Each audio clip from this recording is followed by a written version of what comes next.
Kursumuz necə olacaq? Yəni öncə məlumat verim, bu artıq bizim bu mikrohava ilə bağlı ikinci kursumuzdur. Kursumuzun birinci hissəsi biz bu nəzəri hissə haqqında məlumat verəcəyik. İkinci hissədə bilavasitə yaş toxumalar üzərində hər bir iştirakçı tətbiq edəcək. Üçüncü hissə isə bizim üçüncü mərtəbədə əməliyyatxanada bir pasiyent üzərində bu proseduru icra edəcəyik və proseduru canlı olaraq yəni siz də proseduru izləyə biləcəksiniz. Və icazənizlə başlayaq. Biz düyünlü vur. Düyünlü vur bildiyimiz kimi qalxan əməliyyatlar vəziyyətində sol əlimizi, yəni bilək nahiyəsində stola və yaxud xəstənin çiyninə fiks edirik ki, çox da bu sol əlimiz sağa sola hərəkət etdirməyək və fiks edirlər. Ondan sonra artıq götürürük biz mikroalanı, yəni prosedur bitdikdən sonra, yəni daha doğrusu elan etsinizə bitdikdən sonra və iğnə nə cür gedir? Yəni antiyana nə cür gedir? Antiyana paralel aparmadır. Yəni paralel aparmada bizim bu icra edəcəyimiz prosedurda biz bu iğnənin girişini tam olaraq görə bilirik. Yəni, və 15 dərəcə bucaq altında, yəni sərt 15 dərəcə bucaq altında biz iğnəni salırıq. İğnə oradan görsənir. İğnə gördüyünüz buraxılı olur. Və saldıq düyün içərisində. Gördüyünüz düyün içərisindəyik artıq. Gördü hamı? O bu şəkildə. Bundan sonra biz salamdan sonra gətiririk antenanı, düyünün tam periferik hissəsinə, kənarı və içəri səthi, medialdan başlayır. Bu şəkildə mən yandıra belə geri çəkəcəm, belə, aydın oldu. Sonra bura bitdikdən sonra qısaltmış şəkildəsi budur. Bu bitdikdən sonra iğnə istiqamətləndirirəm, sağlam toxuna görə, burada. Buradan eynəm bu qaydada, yandıra geri çəkirəm. Sonra bu şəkildə önə doğru. Yandıra geri çəkirəm. Sonra bu şəkildə bura, yəni tam periferiyə doğru, yandıra bu şəkildə geri çəkirəm və eynən tam bu prosedur bitənə kimi. Ki biz orada müəyyən edək ki, hər hansı bir, yəni sağlam toxuma qalmaz. Böyle şey olsun, Allah kırılsın. Sen solarını kaybol. Solu geri dönecek. Sen ayağını çekince enerji duruyor. Yandırmayı iptal ediyorsun. O yüzden ayağın sabit kalacak. Çətindir də. Bu daimi iğnə uzun nəzarətin altında. Onda eləmək olur.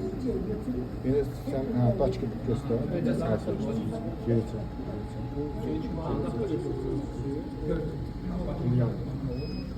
Yanda geri çək.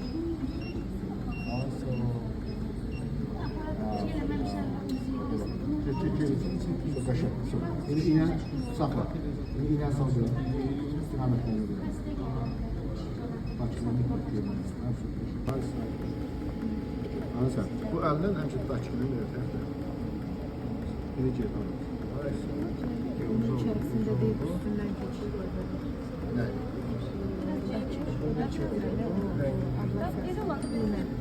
Yine mesela çünkü bize ele gelebilir ki onun içine geçir ama Yok görürüz. Görürüz. Görürüz.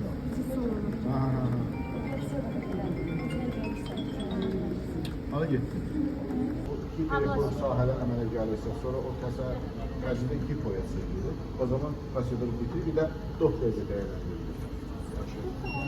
Cemil bəy, siz onu yardım edin.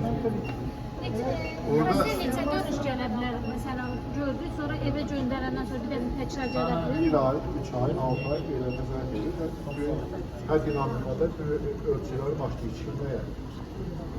Yüksek güçlere çalışıyor. 80-100 vata kadar çıkabiliyoruz. Yandıracağımız alanı yüzleyelim. Dakikalarla yapıyoruz. Yani burada saniyelerle. Saniyelerle. Tamamen. Bu saniyeyle yapmanızın nedeni nedir? Buradaki düğümler daha mı yumuşak, daha hassas mı yoksa? Hocam bir bez olduğu için, kalkana benzer bez olduğu için Evet. karaciğerle, böbrekle ya da akciğerle karşılaştırdığımızda vücut yapısı biraz daha yumuşak olduğu için yandırma alanı süresi çok daha kısa oluyor. Enerjiyi daha hızlı dağıtabiliyoruz. Karaciğerde hem vaskular yapıların çokluğu hem de karaciğerin kendi hücresel yapısından dolayı yandırma süresi biraz daha uzun oluyor mesela. Kalkana benzer bir bezinde Bu şekilde. Ha. Birinci ismə də sen əl zəki. Şimdi bu karaciğer Sonra bu şekilde öne doğru. Yandır bir şekilde. Sonra bu şekilde bura. Yani tam pencereye doğru. yandıra bir şəkildə geri çəkəcəm və eynən tam bir prosesdə bitənə kimi. Ki biz orada müəyyən edək ki, hər hansı bir, yəni sağlam toxuma qalmır. Qoşulur artıq. Evet efendim, hazır. Hazırdır. Yəni öncə yaxınlaşdırıb, biz həmişə nəzərimizdə olmalıdır. Yəni bu kapsüldən kənara düşməyək, yəni bu aşağı yerdə kapsülün içərisindən başlayır. Və başlayır. İndi orada bakalizasiya prosesi başladı. Yəni yüksək temperatur əməl edir. Gördünüz artıq bir saniyə. Və buradan geriyə çəkir. Geri çəkə yandırır. Biz 10 saniyə saxlayırıq. Orada nəzərə alınacaq müəyyən bir nöqtələr var. Nədir? Məsələn, başlayalım.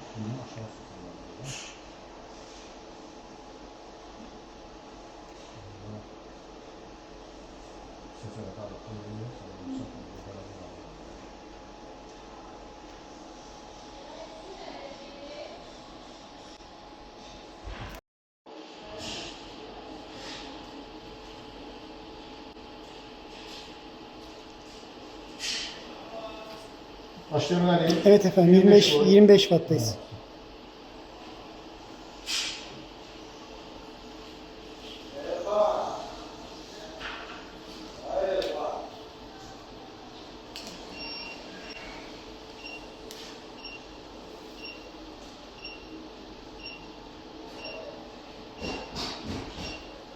On. Yok, saat işte. Peki hocam, anlaşıldı. Pardon.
On saniye saklayacağım.